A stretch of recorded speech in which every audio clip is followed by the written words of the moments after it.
দুনিয়াতে আছে যত মধু আর চিনি, সবচেয়ে বেশি মিঠা কোরআনের বাণী। দুনিয়াতে আছে যত মধু আর চিনি, সবচেয়ে বেশি মিঠা কোরআনের বাণী। শোনো না শোনো না বলে গো রাব্বানা, শোনো না শোনো না বলে গো রাব্বানা, এ কোরআন সব কিতাবের শিরোমণি।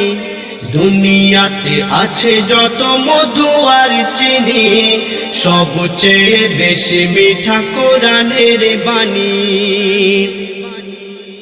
জিবরিল বলে মোর দিল ভরে যায়, কোরআনের ঝিলমিল আলো শোভা পায়। জিবরিল বলে মোর দিল ভরে যায়, কোরআনের